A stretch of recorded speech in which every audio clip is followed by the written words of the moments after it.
오늘 함께 보신 본문으로 나쁜 곳으로 인도하시는 하나님 물음표, 나쁜 곳으로 인도하시는 하나님 물음표, 이렇게 제목을 정해봤습니다. 우리 지난주 기억나시죠? 고라 일당의 사건을 마무리하면서 19장 우리 시신으로 온통 부정해진 이스라엘 백성들을 다시 정결하게 만드시는 그 하나님의 그 방식, 그것은 죄로 인해 죽을 수밖에 없었던 우리 인간을 정결하게 하시기 위한 하나님의 그 은혜의 수단을 미리 보여주신 것이고, 궁극적으로 예수 그리스도를 통해서 여러분 모든 부정한 자들, 예수를 만지는 자든지 또 예수님이 만져주시는 자든지 누구를 막론하고 여러분 예수를 만난 사람, 믿는 사람은 하나님 앞에서 하나님께 가까이 갈 수 있는 정결한 백성 삼아 주셨다. 여러분, 그게 얼마나 큰 은혜인가 한번 상상을 여러분 잘 못하시죠? 우리도 그게 상상이 잘 안 갑니다. 간혹 여러분 어떤 큰 호텔 무슨 연회장이나 파티장, 여러분 말쑥하게 입고 좀 좋은 차 타고 가면 들여 보내줄지 모르겠습니다만 누더기 또 더러움 이런 옷을 입고 만약에 그런 연회장에 들어간다고 한다면 여러분 들여 보내주겠습니까? 잘 안 들여 보내줄 겁니다. 최소한 좀 씻고 와야, 옷이라도 제대로 입고 와야. 우리가 인간이 주최하는 파티장에도 여러분이 지저분하고 자격 없는 사람은 들여보내질 않아요. 그런 의미에서 여러분 하나님이 당신의 곁으로 우리를 부르셨다. 특별히 오늘 이 예배의 자리, 여러분 우리 내 의지로 왔다고 생각을 아직도 하고 있다면 아직 멀었습니다. 여러분 내 의지로 여기, 내 손으로 여기 왔고 내 힘으로 여기 왔고 내가 오고 싶어서 왔다? 아닙니다. 여러분 하나님이 허락하지 아니하시면 여러분 아무도 이 자리에 올라올 마음조차 생기지를 않습니다. 그런 면에서 오늘 우리가 이 자리에 올라와 있다는 것은 하나님의 큰 은혜요, 또한 우리를 정결케 하신 예수 그리스도의 보혈, 그 은혜인 줄을 여러분 믿으실 수 있기를 축원합니다. 오늘은 본문에 크게 두 가지 사건이 기록이 되어 있어요. 첫 번째가 뭐냐면 미리암의 죽음, 그리고 두 번째가 물이 없음으로 인한 또 다른 불평과 원망, 이 두 가지를 우리가 함께 볼 텐데, 먼저 미리암의 죽음에 대해서 한번 1절이 이렇게 기록을 하고 있습니다. 한번 보실까요? 우리 20장 1절 우리 같이 한번 읽어보겠습니다. 시작. 백성이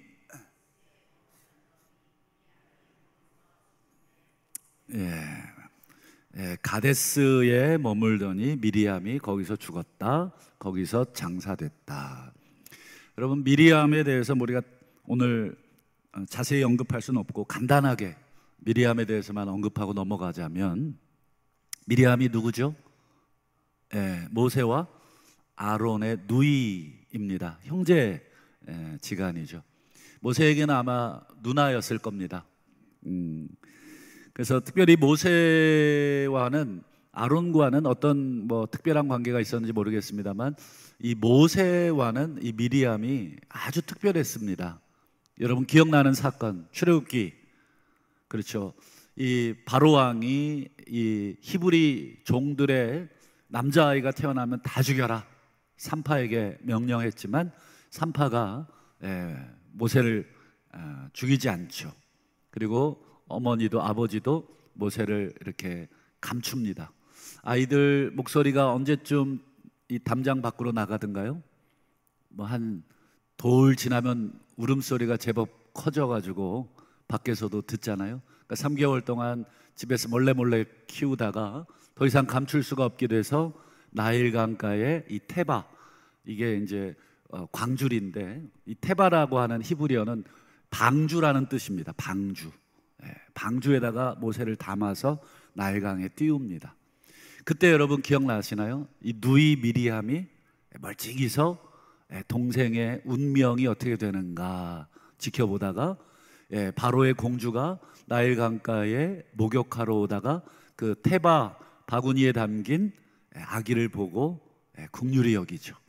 그때 이 누이가 얼른 달려가서 이 공주의 마음이 아이를 향해 불쌍히 여기고 있다는 것을 알아채고는 유모를 데리고 올까요? 바로 그냥 아주 센스 있는 대답을 딱 하죠. 그때 바로 유모를 데리고 오죠. 그게 누구예요? 모세의 엄마를 데려옵니다. 참 기가 막힌 그 역할을 했던 게 미리암이죠.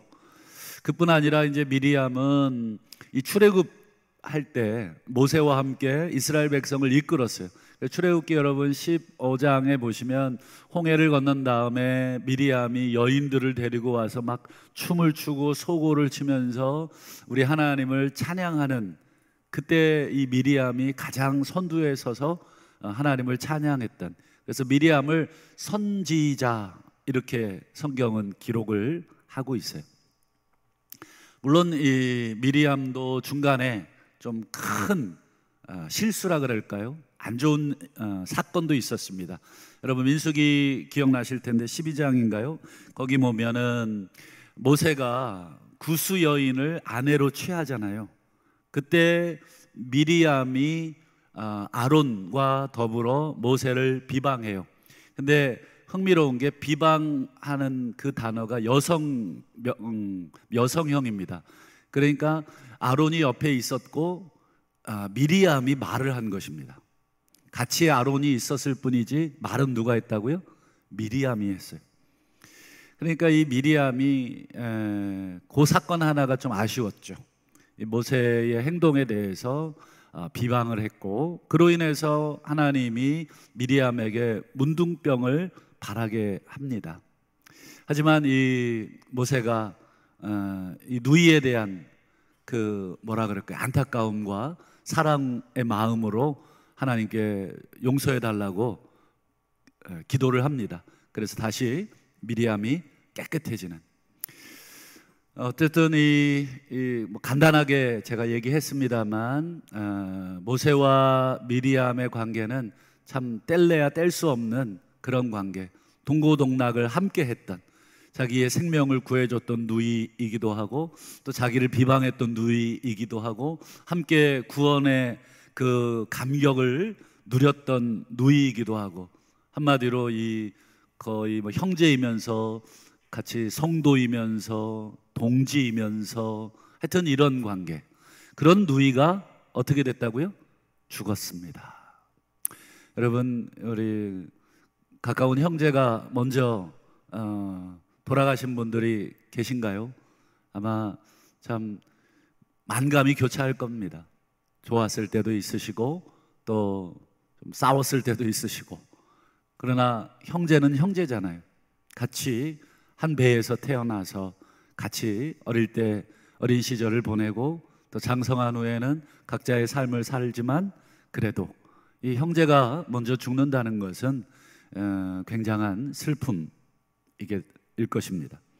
좌우간이 모세의 심정이 얼마나 괴로웠을까, 뭐 이런 상황을 이제 염두에 두고 그런 상황에 그런 와중에, 그런 슬픔의 와중에 또 한 가지 사건이 가데스에서 일어납니다.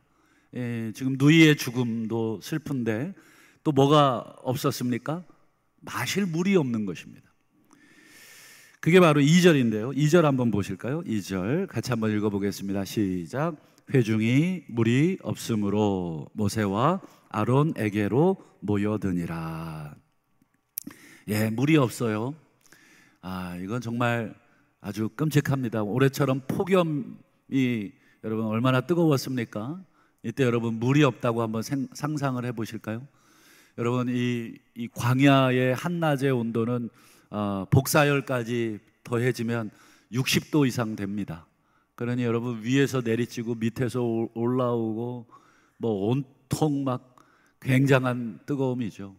물을 계속 뿌리고 마셔도 견딜까 말까 한데 물이 없어요. 굉장한 고통이죠. 그러자 아론과 모세에게로 모여들죠. 여기서 이제 에게로 모였다, 뭔 대책을 강구하기 위해서 모인 것처럼 번역이 되어 있지만, 원래 이 본문을 직역하면 모세와 아론을 대적하기 위하여 모였다, 이렇게 번역을 해야 맞습니다. 그래서 영어권 성경은 대부분 이 대적하다 이 단어를 집어넣어서 번역을 하고 있어요. 그러니까 물이 없어요. 그러니 제일 먼저 찾아 대적하는 사람이 모세와 아론, 이 지도자니까 이 지도자들의 숙명이 그런 거잖아요. 문제가 터지면 백성들의 모든 원망을 다 받아야 되는.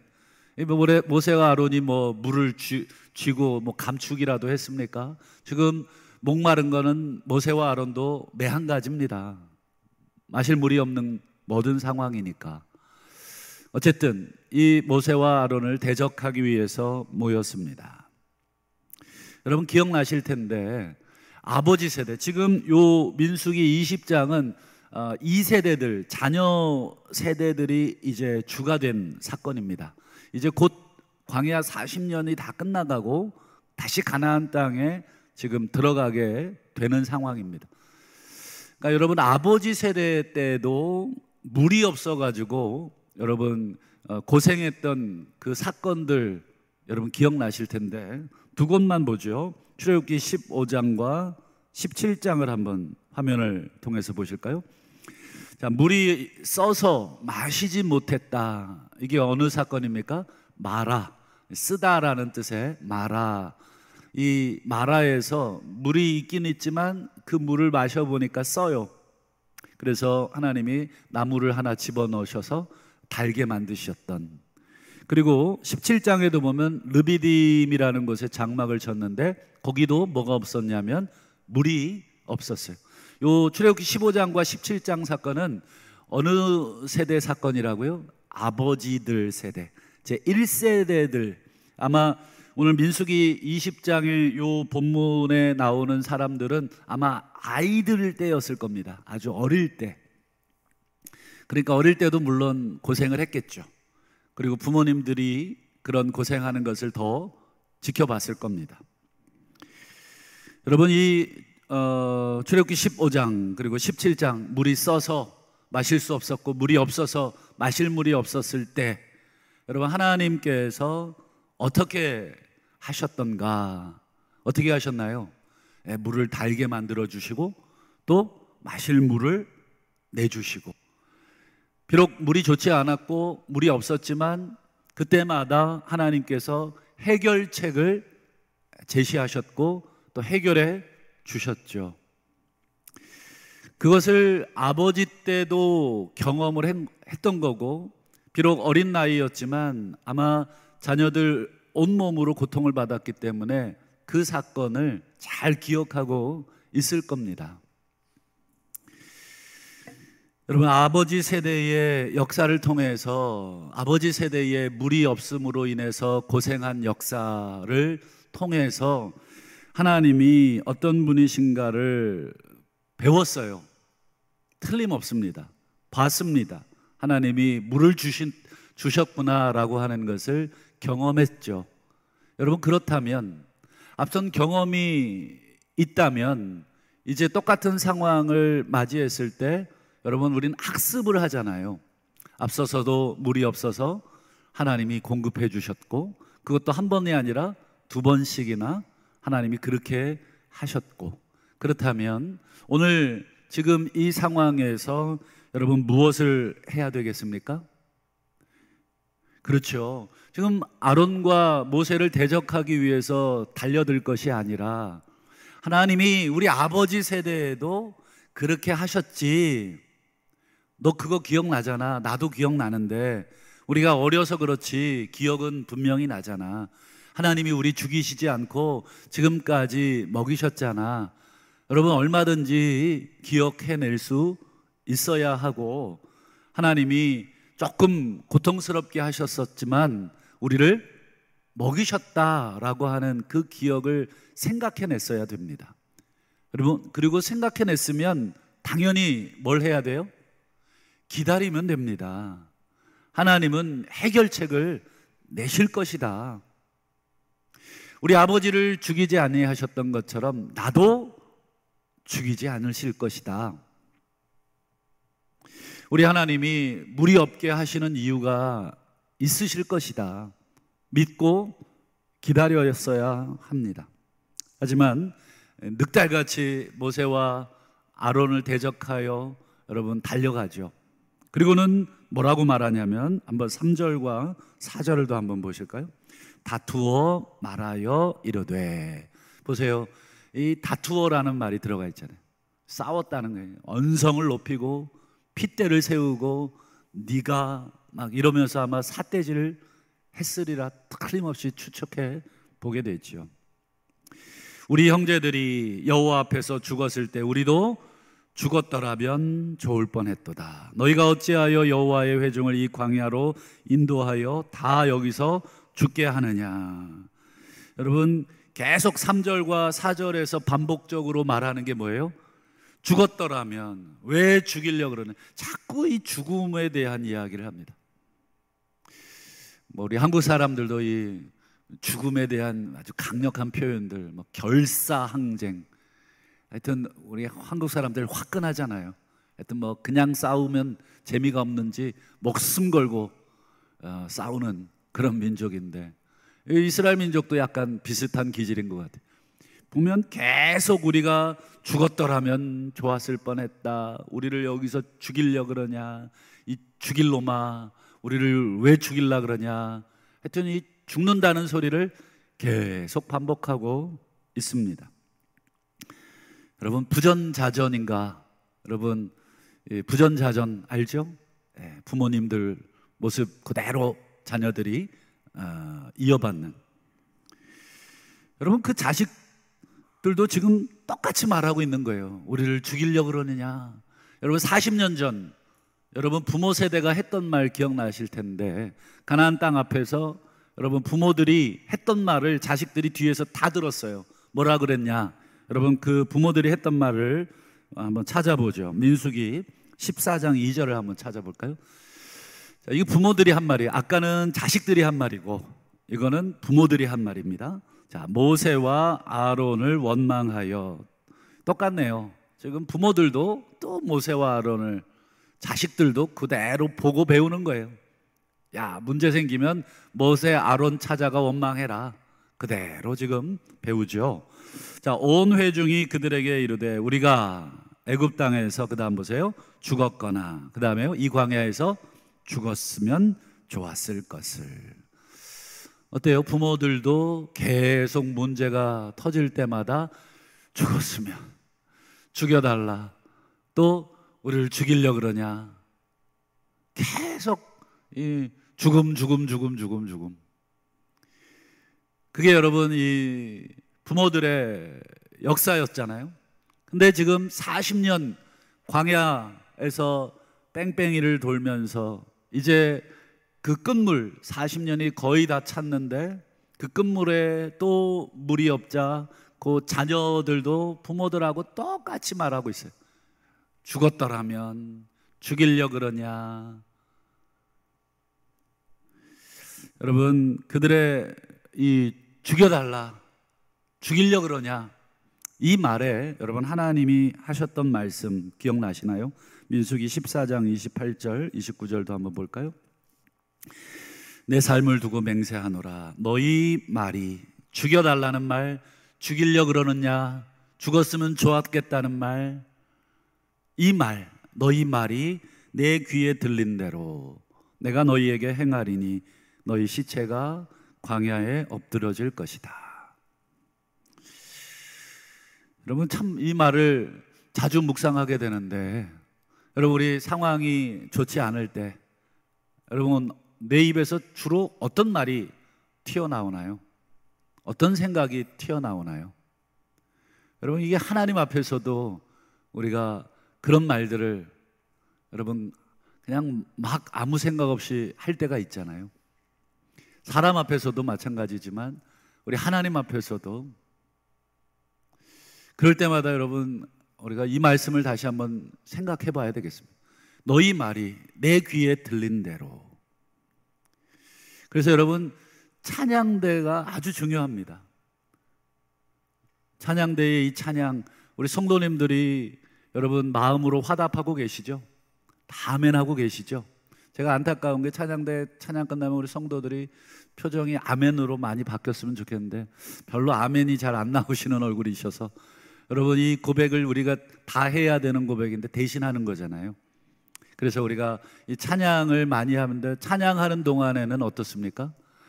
원망이, 불평이 같이 공존할 수가 없는 것입니다.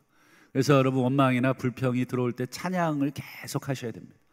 하나님을 향한 그 감사, 신뢰, 마음이 그렇지 못할 때 그걸 이겨내기 위해서 우리 찬양하고 하나님을 신뢰하고.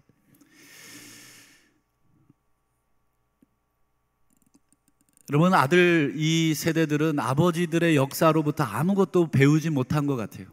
아버지들이 왜 이 광야에서 죽었는지, 지금 죽여달라는 말 때문에 지금 이 광야에서 다 죽은 거잖아요.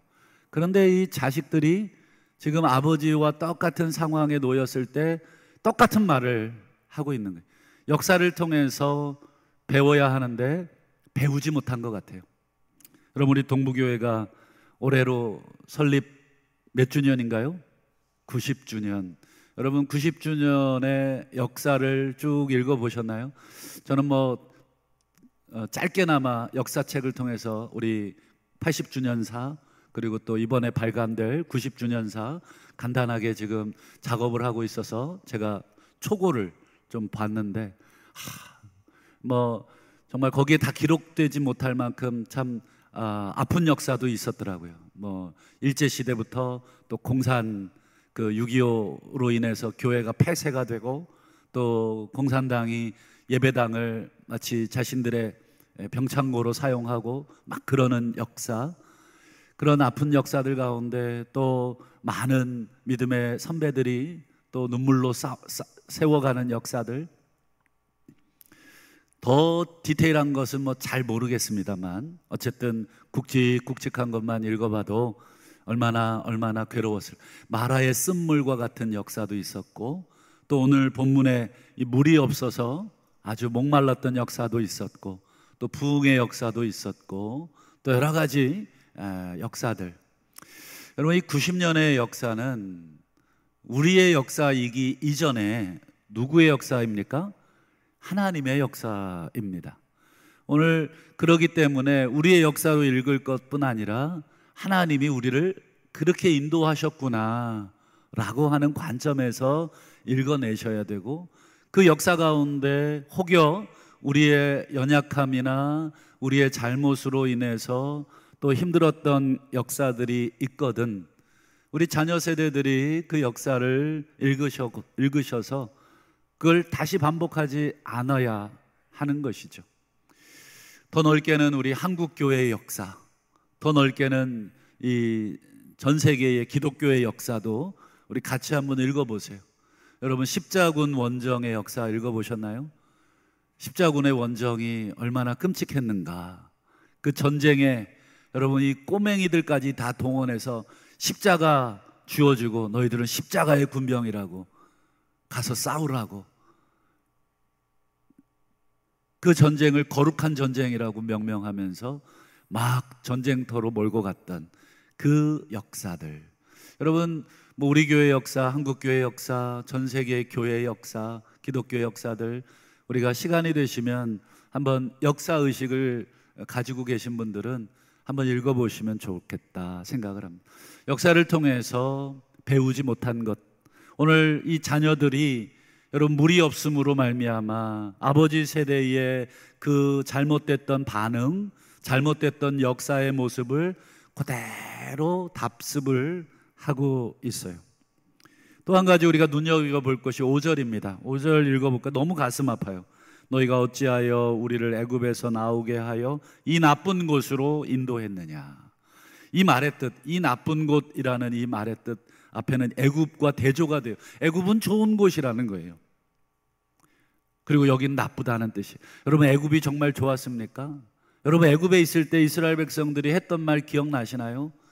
울부짖고 하나님 앞에 이 노예의 삶에서 건져내 달라고 얼마나 기도했나요? 애굽이 좋은 땅이 아니었잖아요. 자기들을 착취했던 땅이잖아요. 자유가 없었던 땅이잖아요. 그런데 이제는 거꾸로 애굽 땅을 좋은 땅이라고, 그때가 좋았다는 거예요.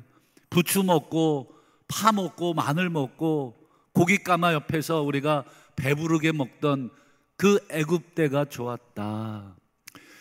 여러분, 하나님이 이 말을 들으시면, 애굽에서 건져내신 분이 하나님이신데 하나님이 이 말을 들으시면 무슨 생각했을까? 마치 자식이 부모에게 왜 나를 낳으셨냐고, 언제 낳아달라 그랬냐고. 혹시 그런 말 들어보셨나요? 요즘 MZ세대 자녀들은 대놓고 한다는데, 우리 대부분 어르신들은 부모님께 그런 말 감히 입에도 못 담는데, 요즘 어린 친구들은 막 대놓고 부모님한테 그래요. 언제 나를 낳아달라 그랬냐고. 그런 말 한번 들어보시면 억장이 무너집니다. 억장이 무너지는 게 뭐예요? 피눈물이 납니다. 지금 여러분, 하나님이 애굽에서 구해냈더니 애굽이 좋았다는 거예요. 억장이 무너지는 소리를 하고 있고, 지금 이 땅은 나쁘다는 거예요. 이 나쁘다는 단어를 원문에 찾아보면 악하다, 히브리어의 악하다는 단어예요. 이 악한 곳으로 우리를, 여러분, 하나님이 지금 가나안 땅으로 인도하는 여정이 악하다는 것입니다. 그래서 민수기 11장 1절과 13장 32절을 보실까요? 여호와께서 들으시기에 백성이 악한 말로, 화면을 한번 띄워주시죠. 민수기 11장 1절과 13장 32절, 화면이 준비 안 된 것 같은데, 여호와께서 들으시기에 백성이 악한 말로 원망하며, 또 민수기 13장 32절에 보면 이스라엘 자손 앞에서 그 정탐한 땅을 악평하여 이르되, 이게 지금 나쁜 곳, 이 나쁘다라고 하는 단어입니다. 악하다, 악한 말로 원망했다, 악평했다. 이게 전부 다 나쁘다, 악하다. 여러분, 나쁘다, 악하다고 말하는 자들에게 하나님이 뭐라 그럽니까? 민수기 14장 35절을 한번 보실까요? 모여 나를 거역하는 이 악한 회중, 이게 같은 단어입니다. 나쁜 회중. 여러분, 악한 말을 하는, 나쁜 말을 하는 회중을 향해 하나님이 뭐라 그래?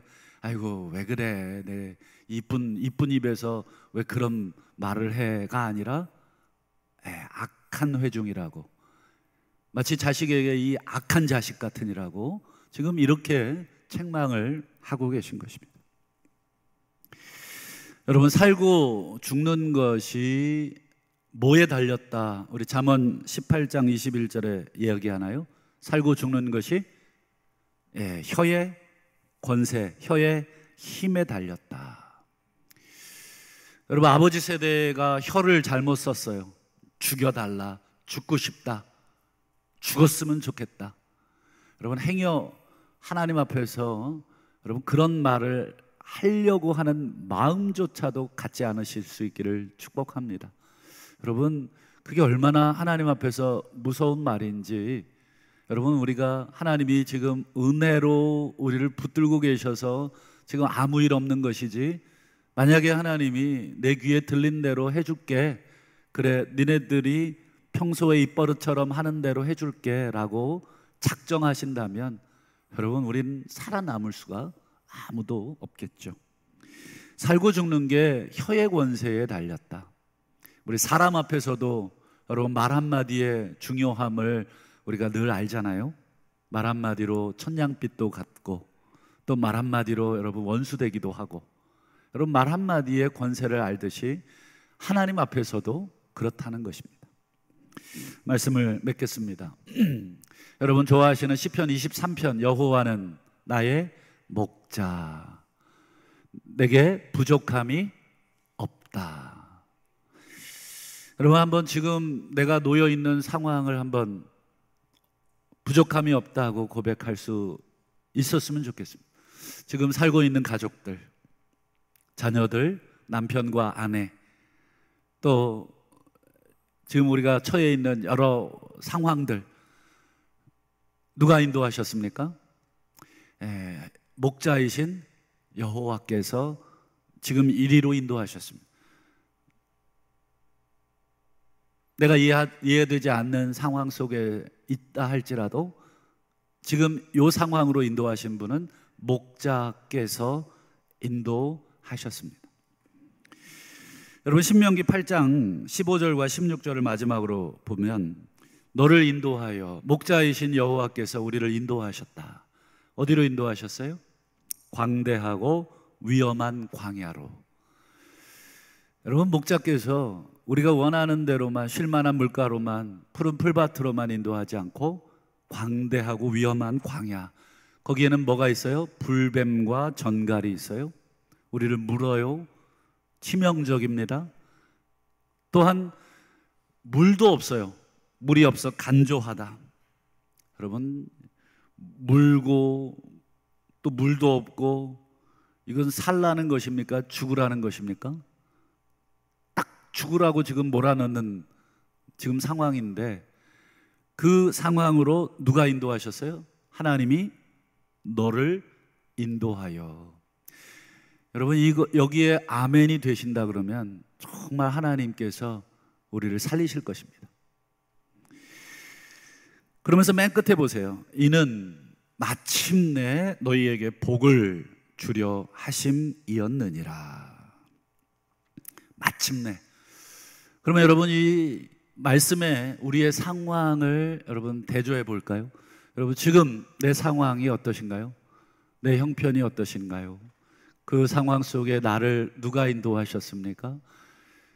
그리고 전갈이 있고 불뱀이 있고 물이 없어서 간조한 땅, 뜨거운 태양의 땅 아래로 나를 인도하신 그 하나님, 왜 인도하셨습니까? 이제 대답을 잘 하셔야 돼요. 죽고 사는 게 혀의 권세에 달려 있어요. 마침내 복을 주시려고 하심입니다. 하나님, 당신의 선하심을 믿습니다. 하나님, 여기서 내가 죽으면 그것도 하나님의 은혜입니다.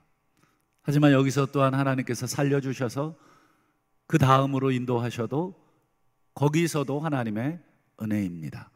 여러분, 매 순간 우리 동부교회 90년 역사의 매 순간 우리 인간의 눈으로는 정말 비참하고 힘들고 억울하고 괴로웠던 역사조차도 여러분 누가 인도하셨습니까? 하나님. 거기에 여러분 아멘이 되시죠? 여러분 아멘이 되셔야 됩니다. 아멘이 되지 않는다면 아멘 되시고 다시 오세요. 여러분 아멘이 되셔야 됩니다. 우리 교회 역사뿐 아니라 우리 개인의 역사, 우리 가정의 역사, 우리 모두의 역사들, 여러분 지금 있는 곳에 여러분 죽여달라, 죽었으면 좋겠다, 왜 나를 이렇게 고생시키느냐, 여러분 1절 여러분 그런 여러분 원망의 말을 하나님 앞에서 그치시고 하나님 뜻이 있으시죠. 하나님 저를 이곳으로 인도하신 것은 마침내 복을 주려 하심이시죠. 믿습니다. 우리 하나님 인도해 주옵소서. 이렇게 기도하시며 승리하시는 저와 우리 동부의 모든 가족들 다 되실 수 있기를 주님의 이름으로 축복합니다.